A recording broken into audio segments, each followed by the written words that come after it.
Okay, let's talk about something that can feel super isolating. Those unwanted doubts that creep in about your faith. But what if I told you that those very doubts, the ones that cause you so much stress, might actually be a powerful sign of just how strong your belief really is? It's a horrible feeling, right? An intrusive thought just pops into your head about God or your purpose, about everything you believe in. And your first reaction is this wave of guilt, maybe even a little panic. You start thinking, why am I thinking this? Does this mean my faith is broken? Well, if that sounds familiar, trust me, you are so not alone. In fact, this is such a common human struggle that even the people who were closest to the Prophet Muhammad went through the exact same thing. They knew this internal turmoil all too well. Let's see what they had to say about it. You can just feel the pain in those words. A few of the companions came to the Prophet and they were clearly distressed. They told him that they were having these thoughts so disturbing to them that they hated even thinking them and would never ever dream of saying them out loud. You see, their biggest fear was that these internal whispers, these thoughts that they couldn't seem to control, were a symptom of some kind of spiritual sickness. They thought it meant something was fundamentally wrong with their connection to God. They weren't welcoming these doubts, they were fighting them, and that fight was just exhausting them. So they bring this deep, painful worry to the Prophet. They're probably expecting to be told off or maybe given some complicated spiritual cure. But what he says next completely reframes their entire struggle. It changes everything.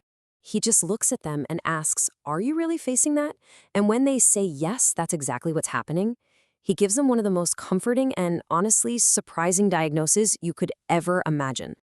Just let that sink in for a second. That is clear faith. He didn't say that's a lack of faith. He told them that the very fact that they felt guilty, the fact that they hated these thoughts and were pushing back against them, that struggle itself was the proof of their pure, solid belief. Wow, what a total paradigm shift. So if these thoughts aren't coming from a place of weak faith, then where on earth do they come from? Well, the Prophet explained that we first have to correctly identify the source of these whispers. And there's a specific term for this, waswasa. Here's the key.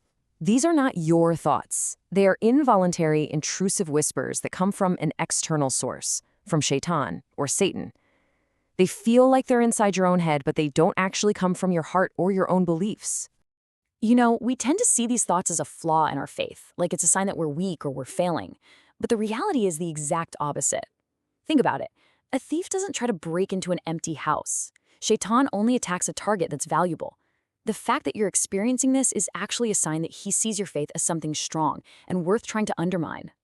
And get this, in another telling, when the companions brought up the same worries, the Prophet exclaimed, Allahu Akbar, and said this. The meaning here is so deep. For a person of real faith, Shaytan has basically given up on trying to lead them into major, life-altering sins.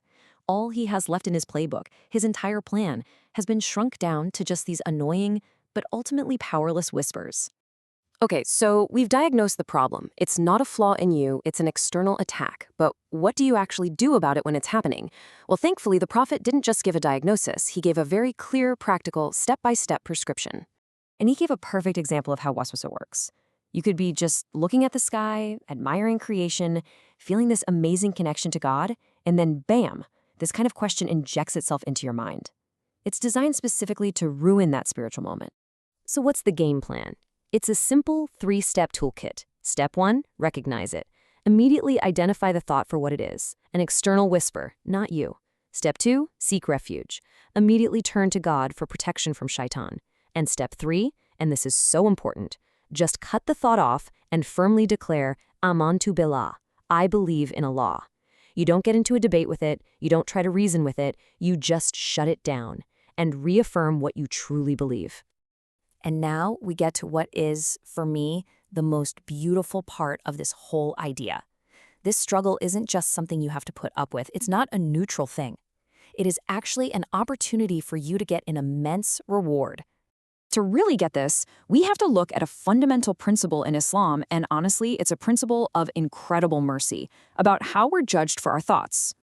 I mean, just listen to that. That is an unbelievable statement of mercy. You are not held accountable for the random thoughts that just pop into your head. The line is only drawn when you speak them out loud, or more importantly, when you act on them. The whisper itself isn't the problem. It's what you do next that matters. So here's the kicker. Not only will Allah not punish you for having these thoughts, He will actually reward you for how you handle them. That feeling of guilt, that instant reaction of, ugh, I hate this thought, that act of pushing it away, that is a righteous deed. Your resistance is a rewardable action in itself. So let's bring it all back home. We started with this idea that doubt feels like failure, but now we've seen, straight from the Prophet himself, that that's a complete misunderstanding. The struggle against these unwanted thoughts isn't a symptom of weak faith at all. That struggle, the fact that you're even fighting back against the whisper, is the sign of clear, solid faith. And that's really the idea I want to leave you with.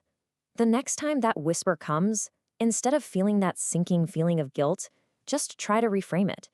Try to see it as evidence that your faith is so strong it's considered a valuable target. And know that your very act of fighting back is an act of worship. So what if the very thing you thought was your biggest weakness is actually the clearest proof of your strength?